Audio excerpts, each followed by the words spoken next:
آقای عباسیان، اگه موافق باشین امروز یه گفتگویی داشته باشیم حول این محوری که برای مخاطبانمون یه توضیح کوتاه و مختصری بدیم که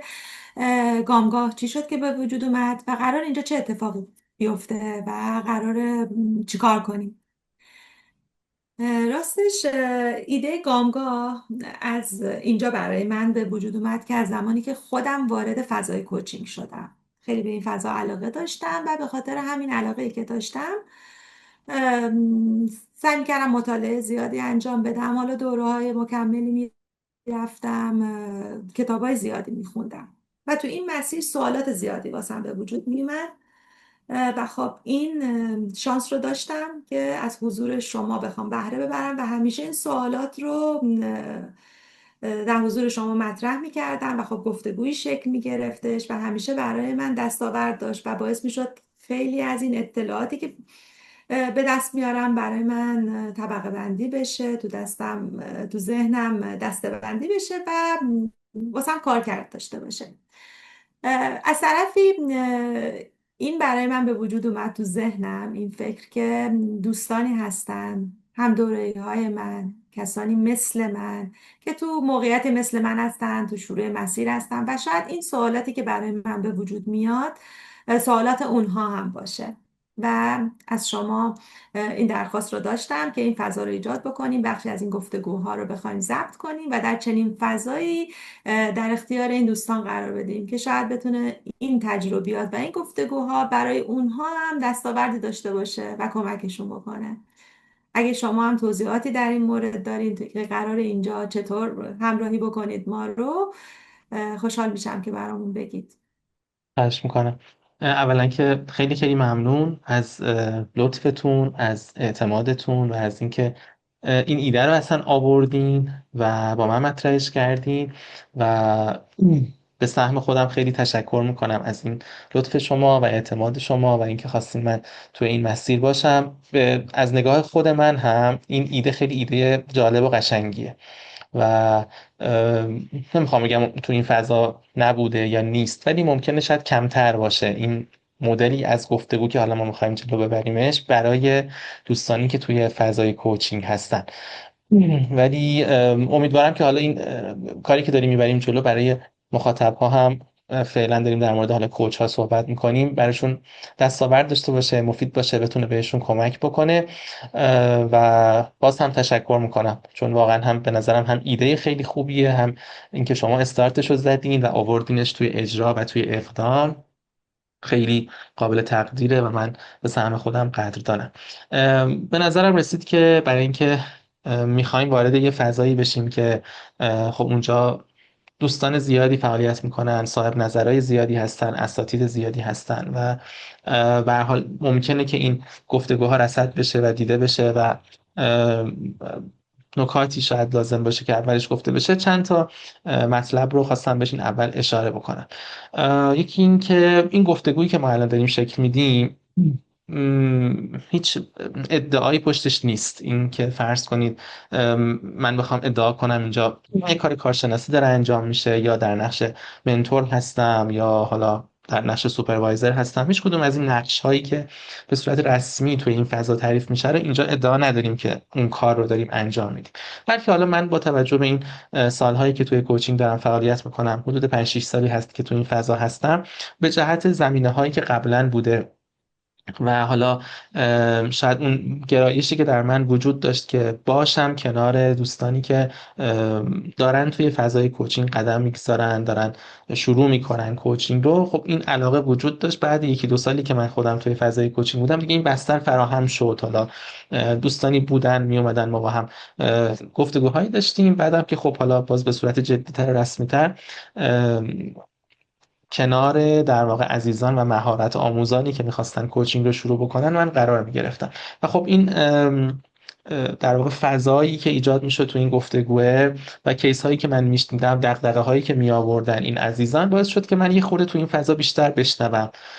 و شاید اینطور باشه که باز همه اینا رو احتمال میدم، شاید اینطور باشه که بتونم این فضا رو یه خورده بهتر درک کنم که خب تو این ابتدای مسیر دوستانی که وارد کوچینگ میشن، دارن جلساتشون رو برگزار میکنن، با دغدغه‌ها و چالش‌هایی که مواجه میشن چطور میشه باشون گفتگو کرد. میگم باز تکرار و تاکید میکنم که هیچ ادعایی پشت این گفتگوها وجود نداره. صرفا من شخصی هستم که خودم تو فضای کوچینگ دارم فعالیت میکنم، در نقش کوچ جلساتی دارم و در کنار حالا دوستانی که دارن این مهارت رو یاد میگیرن قرار میگیرم و با هم سعی میکنیم یه سری مباحثاتی داشته باشیم. لذا میخوام بگم که اینجا من هستم که حالا اگر شما دغدغه‌ای رو مطرح میکنید یا تجربه‌ای رو میارید از جلسه کوچینگ، ما صرفا در موردش گفتگو بکنیم. حالا ممکنه این گفتگو یه جاهایش من در نقش کوچ باشم، یه جاهایش ممکنه یه سری تجربیاتی که وجود داره رو بگم، یه جاهایش ممکنه به یه سری صلاحیت‌های کوچینگی اشاره بکنم و کاملا این گفتگو بدون پیش بینی جلو میره و هیچ نقشه راهی نداره. اینکه بگم این موضوع رو ما قبلا خیلی روش کار کردیم، خیلی در موردش گفتگو کردیم، نه این موضوع میاد اینجا طرح میشه، ما بدون پیش بینی میریم جلو. ممکنه بعدا هم که این ویدیو رو نگاه بکنیم بگیم خب خوب بود که بعضی نکات هم بهش اضافه میشد، ولی فعلا بنا رو بر این گذاشتیم که بیایم تو این گفتگو و یک خلقی همینجا اتفاق بیفته و امیدواریم که بحثی که اینجا شکل میگیره و نکاتی که مطرح میشه برای دوستان قابل استفاده باشه. خواستم روی این قسمت بدون پیش بینی بودنش هم تاکید بکنم و اینکه در واقع مجموعه ای از تعامل توی این گفتگو شکل میگیره. میگم ممکنه با یک گفتگو و یک پرسشگری کوچینگی اول شروع بشه، بعد به بیان یک تجربه ای ختم بشه یا بیان چند تا نکته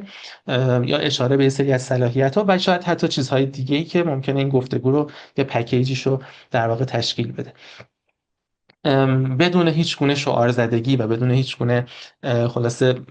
مطلبی که فقط بخوایم عنوانش بکنیم، اعتقادمون این هست که تو فضای کوچینگ ما همچنان در حال یادگیری هستیم، همچنان مطالب خیلی زیادی هست که میشه بهش توجه کرد و حتما با آغوش باز استقبال میکنیم از نظراتی که میاد تو این فضا. دوست داریم که اتفاقا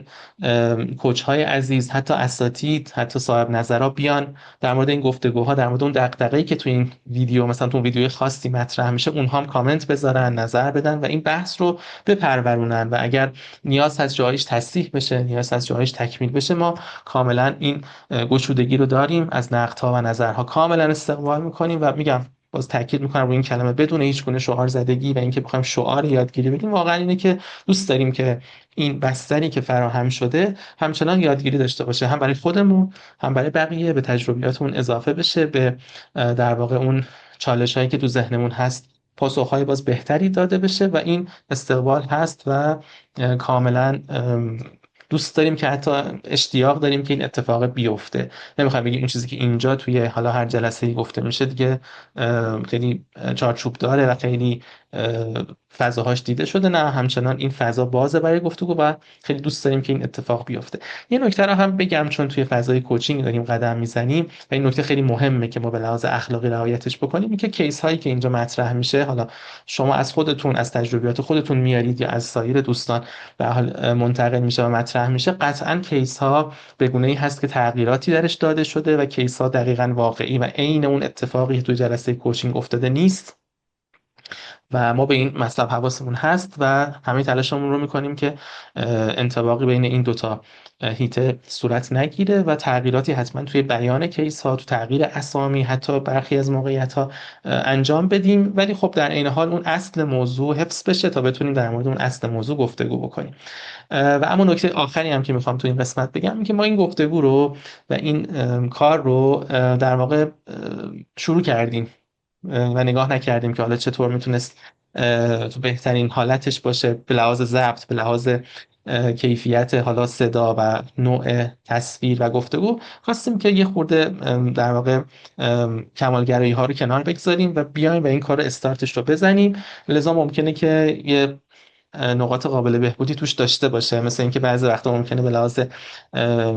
ظرف اینترنت صدا یه مقداری قطع و وصل بشه، تصویر یه مقداری فریز بشه، این اتفاقا ممکنه توش بیفته. ولی خب با توجه به بعد مسافتی که ما داشتیم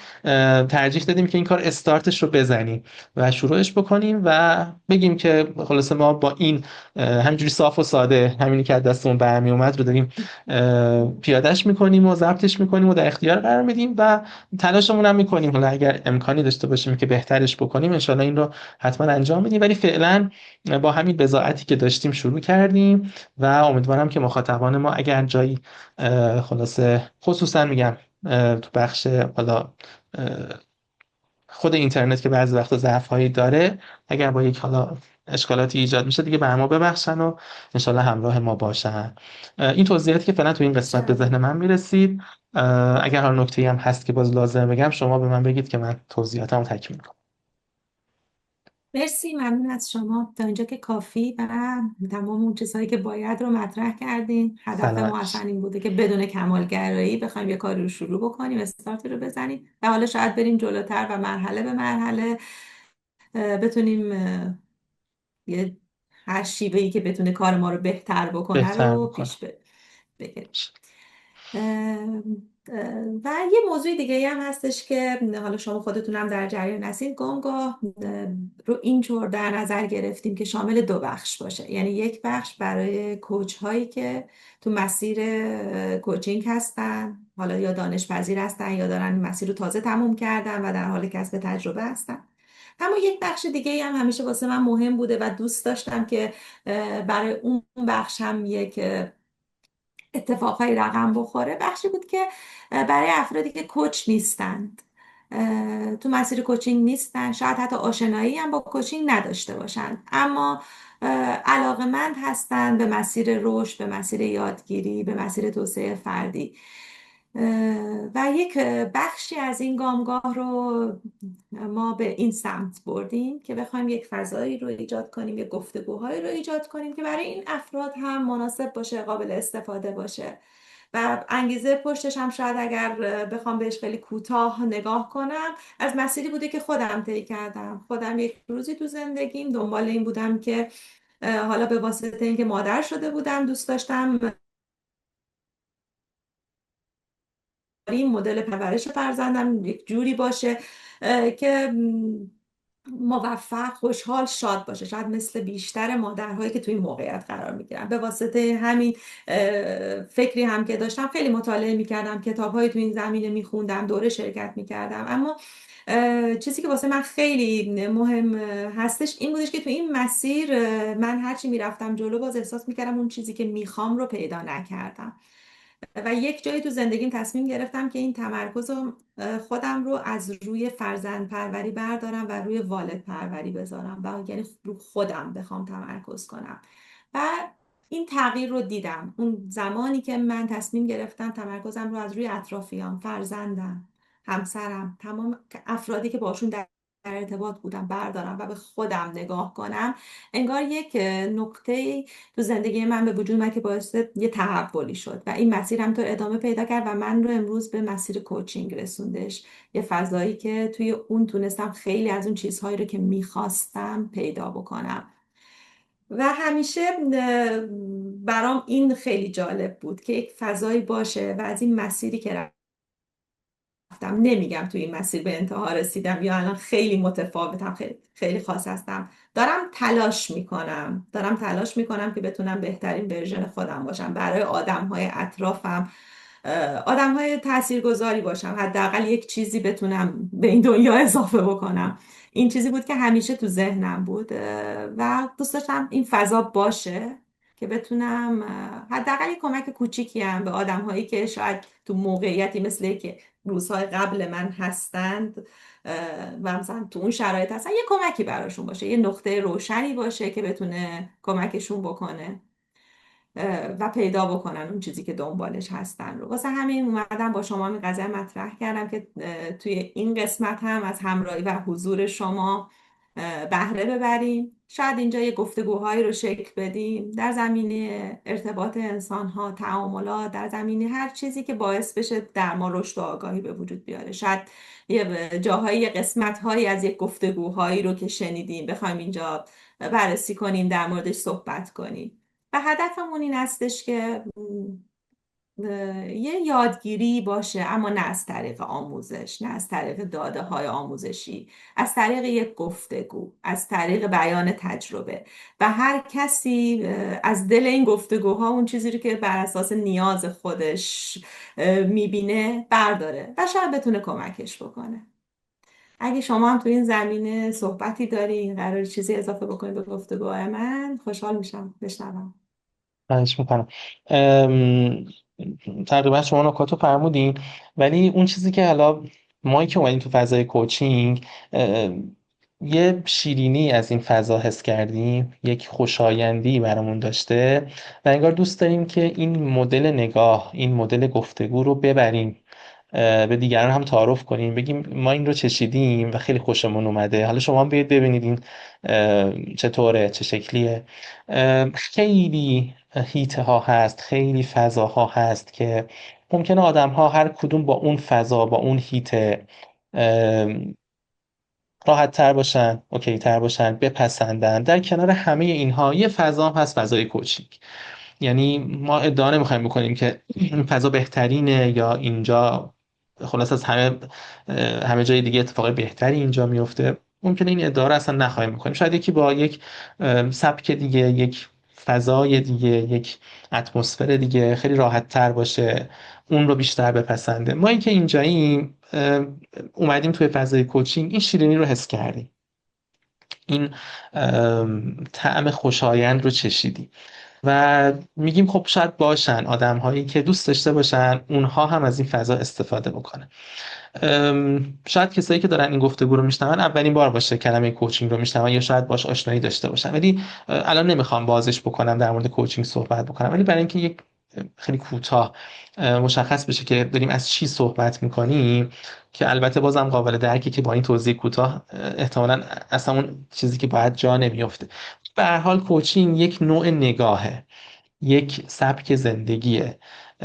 لزوما اینطور نیست که یک جلسه ای باشه که توش حالا ظاهر مشاوره طور داشته باشه و آدم ها بیان بشینن و اونجا حالا یک مسئله ای رو طرح بکنن. این اصل کار کوچینگ هست، ولی در کنارش ما تو صلاحیت هایی که یک کوچ میگیم باید داشته باشه، شایستگی هایی که باید داشته باشه و اونها رو زندگی بکنه، یه نگاهی هست، یک طرز تفکری هست، یا حالا به اصطلاح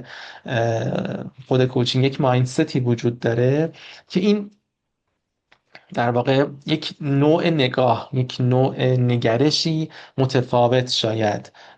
ایجاد میکنه. باز هم میگم هیچ ادعا نمیکنیم که این بهترینه، یا ادعا نمیکنیم که فقط ما این نوع نگاه داریم. نه، اینا توی سایر هیتا هم هست، خیلی جاها با سایر هیتا هم پوشانی داره، خیلی جاها از همین مفاهیم استفاده میکنن. ما توی کوچینگ سعی میکنیم این رو عملی تر زندگیش بکنیم، بیاریمش تو بطن زندگی. خیلی وای نستیم روی جنبه دانشی، بیشتر بیاریمش توی بطن زندگیمون، توی نوع نگاهمون به مسائل. و حالا تو این قسمت دوم که میخوایم مخاطبانی غیر از کوچ ها داشته باشیم، یعنی تو بخش اول که توضیح دادیم مخاطب ما کوچ ها هستن، یعنی کسایی که میرن توی جلسه کوچینگ دغدغه هایی دارن، مسائلی براشون پیش میاد. تو این بخش دوم نه، دوست داریم همه افرادی که به هر حال میتونن از این بحث استفاده کنن استفاده بکنن. حالا نوعش و روشش به چه شکله؟ به این شکل که یک ممکن دغدغه‌ای طرح بشه، یک مسئله‌ای آورده بشه و ما باز با همون سبک گفتگوی کوچینگی خودمون شروع کنیم در مورد اون مطلب صحبت کردن. اصلا قرار نیست دانش خاصی منتقل بکنیم، حالا ممکنه لابلای اینها به نکاتی اشاره بکنیم، ولی قرار نیست ما اینجا درس بدیم، قرار نیست جزوه‌ای بخونیم، قرار نیست کتابی بخونیم، قرار نیست که خلاص در یک کلام دانشی منتقل کنیم، چون معتقدیم که الان تو این برهه‌ای که ما الان هستیم دیگه دسترسی به دانش خیلی خیلی ساده تر از اونچه که قبل‌تر اصلا فکرشو بکنیم هست. یعنی با یک سرچ ساده، با یک سوال از هوش مصنوعی یا خیلی روش‌های دیگه، آدم‌ها خیلی راحت میتونن به دانش تازه به شکل خیلی خوبش دسترسی پیدا بکنن که قبلا اصلا این شاید فضاها فراهم نبود. ما اینجا دوست داریم یه چیزی که هنوز فعلا اونجاها نمیتونه اتفاق بیفته رو رقم بزنیم، یعنی گفتگو کنیم، یعنی بیایم با هم فکر کنیم، با هم نگاه کنیم، با هم سوال بپرسیم و با هم تلاش کنیم ببینیم چطور میشه به این مطلب جور دیگه ای نگاه کرد یا برداشتی ازش کرد که بتونه این برداشته آورده داشته باشه، دستاورد داشته باشه در افراد، شاید چیزهایی جرقه هایی بزنه تو ذهنشون که بتونه کمکشون بکنه. ما میخوایم این سبک رو جلو بریم و حالا انشالله بیشتر هم در مورد کوچینگ حتما صحبت میکنیم یا حتی شاید پرزنت هایی بذاریم که اصلا بگیم کوچینگ، نگاه کوچینگی رو چی وای میسته، چه چیزهایی رو تعقیب کنه. حالا انشالله اینا ممکنه که اتفاق بیفته تو برنامه ها. ولی این انشالله. گفتگوها و این بیان اون دغدغه و حالا باز تاکید میکنم صحبتی که روش شکل میگیره که موضوعات مختلفی هم میتونه باشه، همونطور که شما گفتید موضوعات ارتباطی باشه، موضوعاتی باشه که مثلا توی مسیر موفقیت افراد ممکنه آدم ها باش مواجه بشن، تو مسیر شغلیشون، تو انتخاب هاشون، ارتباطاتشون با دیگران، نزدیک دور، همکارانشون، تفکرات خودشون، ارزش‌های خودشون، اون چیزی که تو زندگی براشون مهمه، مسیری که دارن طی میکنن. همه اینها میتونه موضوعات این گفتگوها و چالش‌ها، یعنی چالش‌ها بیا طرح بشه و در موردش گفتگو بشه و در نهایت حالا امیدواریم که اون دستاورده برای افراد ایجاد بشه. تاکید میکنم که نمیخوایم دانش انشالله. بدیم، میخوایم گفتگو بکنیم و دوست داریم که این فضایی باشه که برای آدم ها دوست داشتنی باشه. حتی همونطور که شما گفتین شاید اصلا یه بخشی از یه گفتگوی دیگه ای رو بیاریم اینجا، یه چند دقیقه‌شو پخش کنیم، با هم بهش نگاه کنیم و بعد بگیم که حالا بیاید در مورد این یه خورده با هم حرف بزنیم. کجاهاش رو دوست داشتیم، کجاهاش رو فکر میکنیم بعد در موردش حرفایی بزنیم، کجاهاش میتونه درس داشته باشه برامون. خیلی روون و خیلی ساده و شاید اینجا هم همون نکته‌ای که تو اون قسمت اول گفتم، بدون پیش بینی، خیلی شاید پیش بینی خاصی نه اینکه کلا نداشته باشیم، ولی واقعا این موضوع رو طرح می‌کنیم و من خیلی به این کلمه علاقه دارم و توی کوچینگ هم خیلی بهش اشاره می‌کنیم. یک خلقی اتفاق میفته، یه چیزی که نبوده و اینجا شکل میگیره و اینجا متولد میشه و انقدر اتفاقای خوبی قبل‌تر افتاده تو این قسمت خلق، حالا توی گفتگوهای کوچینگی یا اصلا فضاهای دیگه که ما با این نوع نگاه بهش نگاه کردیم، که من امیدوارم تو این گفتگو ما این اتفاق بیفته.